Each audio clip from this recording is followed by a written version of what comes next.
So Gideon, first of all, that is an amazing introduction. It's difficult for me to find my own words after hearing yours. Um, Gideon Davies, of course, is one of my longstanding scientific heroes. I've been, I've learned so much from his work for so many years, and we finally had the chance to collaborate on a project. So that was an incredible moment for me. Also, York University is a university that I think sets a model for the rest of the world. I'll never forget the time that I spent helping the chemistry department celebrate their 10-year anniversary of Athena Swan Gold. What an achievement, what an impact that York University has made. And to the graduates who are watching this video, first of all, congratulations to you. It's such a big moment. I realize it's not the ceremony that you were thinking you might be attending not that long ago. I mean, when you started this year, for those students in their final year of university, you probably had all kinds of ideas as to what your graduation would look like. And I remember back to my own graduation from university, and my graduation was different from what I had pictured as well. It was pouring rain, a thunderstorm. My parents were very proud and they sat there in the audience, but they soon tired of the soaking wet rain and the speeches, which went on and on and on. And I remember my mother, who was sitting next to me while we were listening to one of our speakers, leaned over and reminded me that one of the big sneaker outlets in Massachusetts, which was the New Balance outlet, was having a 50% off sale on sneakers. And that sale was to end at 5 p.m. So we had better keep our eyes on the clock as the speakers kept speaking and speaking. And so that wasn't exactly what I had expected for my own ceremony, but I think it was a lot closer to my expectation than what many of you are experiencing today. So for the class of 2020, you are historic in very many ways. You're graduating on Zoom, on your computers and your devices. You're graduating in the midst of a pandemic. And the coronavirus has brought out so many unexpected dimensions of society. Many of them are frustrating.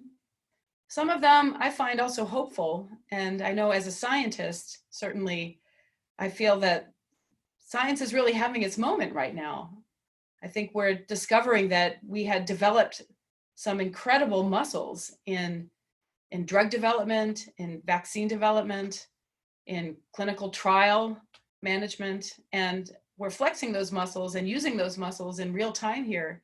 And I feel that there'll be an end to the pandemic, and I think scientists will have proven ourselves vital to the world.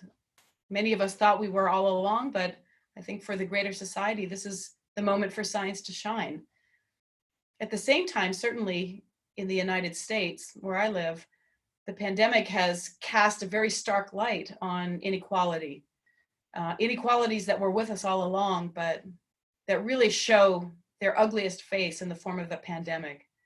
And it's also certainly given me cause to think about what are all the different structures that led to my success as a scientist, and in the United States, particularly as a white scientist, because I live in a place that has a history of racial injustice, and the legacy of that is still very visible today. And it's visible in the health inequalities of the coronavirus pandemic.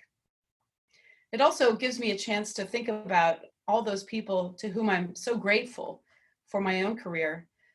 Starting back in the 1960s, which is the decade in which I was born, and it's also the decade in which, in the US, we launched the modern gay rights movement. And I have many people to thank for that movement.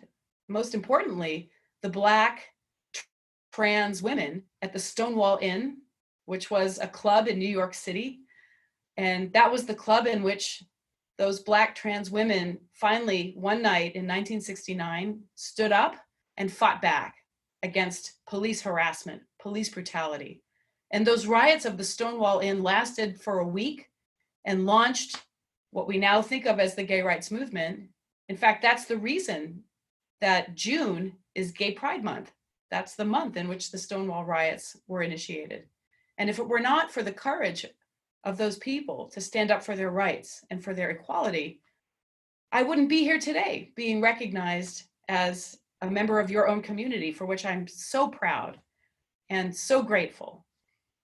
So I think it's important for those of us to think about where we came from and how we got where we are. And every time I get to interact with the students, which is the most important part of my job, the part that I cherish the most, the part that I miss the most as I'm instead addressing you on Zoom instead of meeting you in person.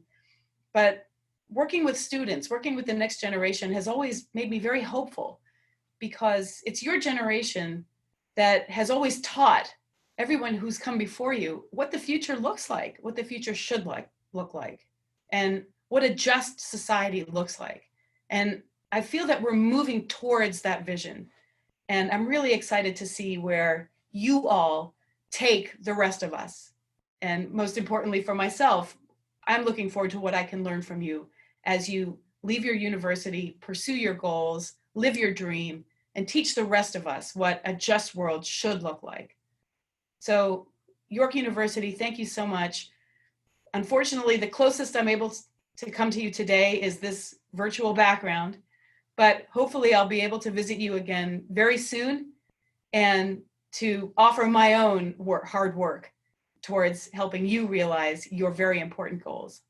So thank you so much.